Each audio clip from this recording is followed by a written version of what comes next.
Hold on, before you click away from this video thinking it's just going to be another true crime rehash, let me stop you right there. This isn't about what happened, it's about why. For over 30 years, the story has been buried under headlines and courtroom drama, but now we're reframing it. Yes, it's controversial, yes, it's uncomfortable, but that's exactly why it matters. Today I'm going to be defending Ryan Murphy's Monsters, the Lyle and Erik Menendez story. Before you roll your eyes, grab your drink and let us talk about why the show deserves more. In fact, demands more than a quick dismissal.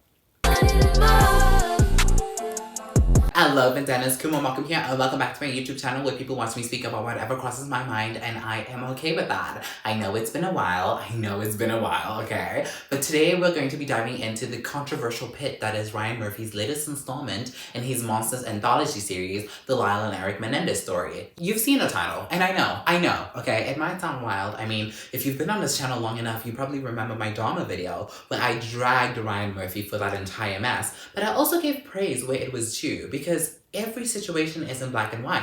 And that's exactly what we're gonna do today. Not just for the sake of playing devil's advocate, but I really think that there's more to Murphy's vision here, so lower those brows and hear me out. Quick disclaimer though, before we dive in, I want to make it clear that I believe the Menendez brothers were victims of very serious abuse. Understanding the trauma they experienced helps contextualize the crime, and while people may feel like it does not excuse the murders of Jose and Kitty Menendez, I say it's easy to believe how victims choose to handle their perpetrators when you've never been a victim yourself. It's important to explore the complexity of the situation, acknowledging both the harm they endured and the accountability that they now bear for their choices. With that said, let us dive in. I'm gonna start with talking about true crime for a second because I feel like it's the elephant in the room. True crime as a genre is messy. It's been messy for a while. I've been vocal about this. While I'm not a fan of the genre, I will say that I see the necessity of the genre existing, because how else will the public know about these horrific events post a news cycle? However, because a lot of people aren't witnessing these crimes and cases play out in real time,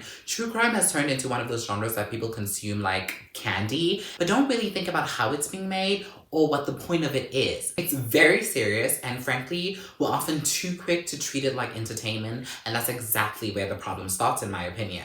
True crime is not just entertainment, or at least it should not be just entertainment. It is real and deals with real people's traumas. I called out drama for exactly that, re-traumatizing the victims' families for the sake of drama. Now, I am glad that people are concerned that the same thing is happening here with the Menendez story. Because even in this case, I acknowledge that at its core, it is re-traumatizing the brothers with their lived experience that they are currently still serving time for, just for views and monetary gain. Ryan Murphy has a history of sensationalizing stories like this, like with Dharma, and I agree that it is really problematic. Now you may be asking, well, Khumo, if that's the case, why are you choosing to defend this story in contrast to Dharma? Well, because what Murphy is doing here isn't just about exploitation. I mean, it still is exploitation, don't get me wrong, but it isn't just about that. He isn't just making some cheap, sensationalized version of the Menendez case for shock value. He's actually doing something more complex. He's using artistic license to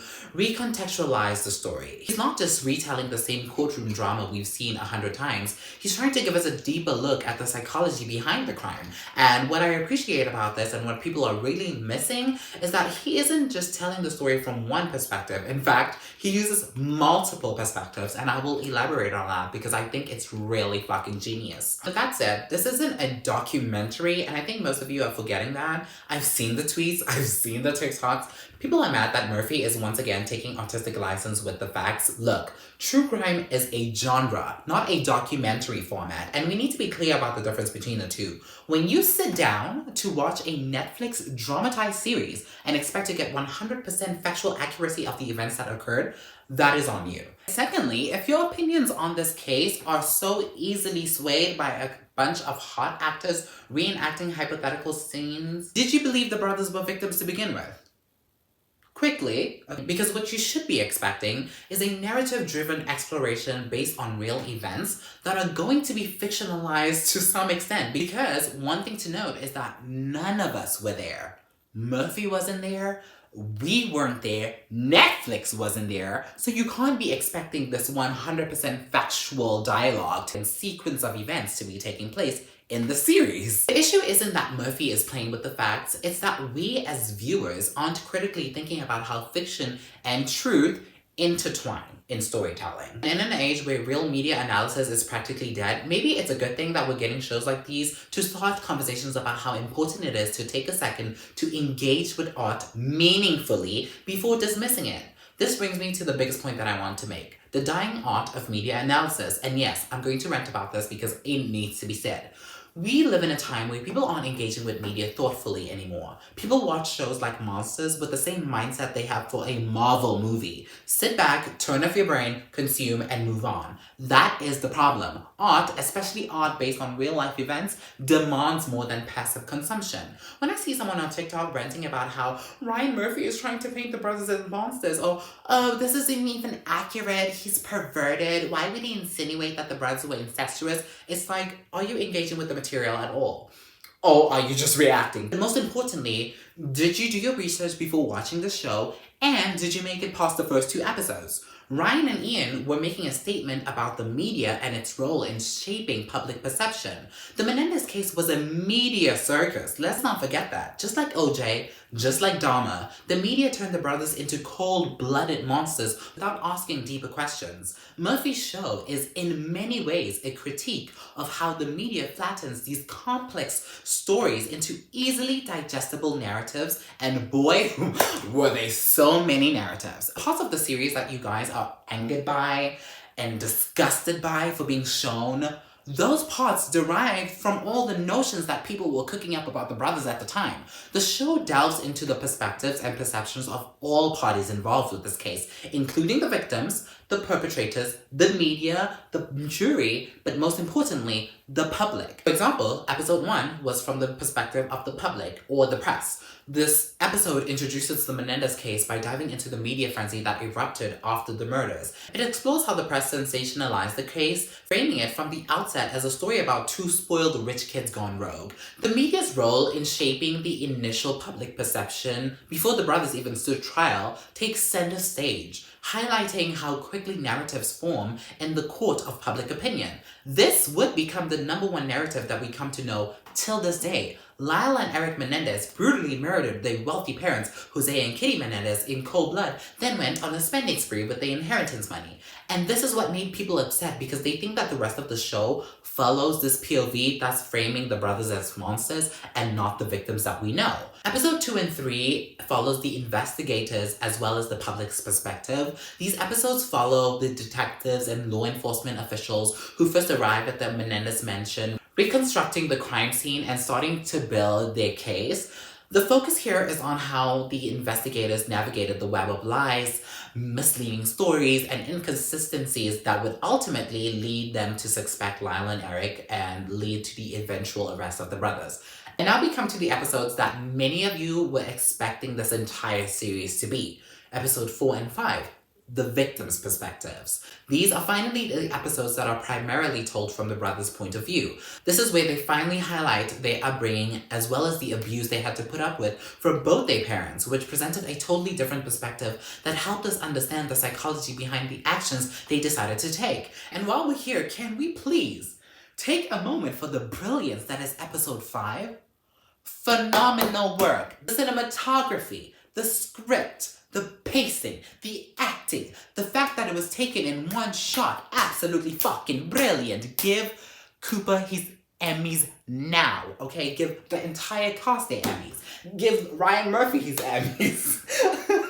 Give all of them their Emmys, okay? Because that was a brilliant episode. You really felt not just the emotion, but the intensity and the trauma that came with experiencing all of this. If you're not familiar with this case at all, that episode alone is enough to really highlight and show you just how disgusting Jose was to these boys. And not just Jose, but Kitty as well. Like, those episodes were brilliant.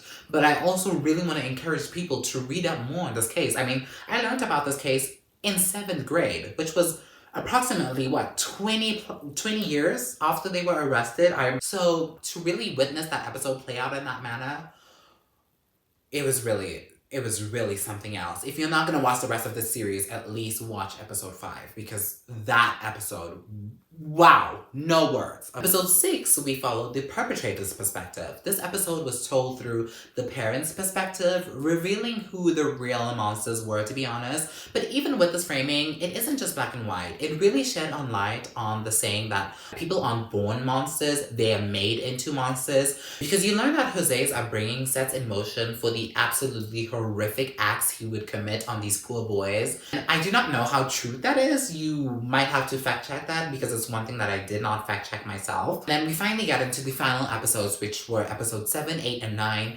And these become an amalgamation of all of these perspectives, including now the jury's perspective. From the many gross theories that people had about the brothers to the conflicting emotions and moral dilemmas faced by the jurors during the trial, it presents a cross-section of public opinion showing how people struggle to reconcile the evidence of abuse with the undeniable violence of the crime. It also touched on how media coverage influenced juror biases and got in the way of achieving true justice, as well as showed how things like toxic masculinity, homophobia, and not taking male sexual assault victims seriously all played a part in this. The series offered a comprehensive and multifaceted view of the Menendez case, and I did not, through any of this, walk out of my living room thinking that the brothers were monsters. And I don't think anybody who engaged with this series in a meaningful manner thought otherwise as well. Because love him or hate him, and I think many of you do hate him at the moment, Murphy has always been about making you feel something. And with the Lyle and Erik Menendez story, he's giving us a chance to explore a true crime case in a way that feels almost, dare I say, Shakespearean. He's highlighting the fall of a powerful family, the psychological impact of abuse, and the blurred lines between perpetrator and victim.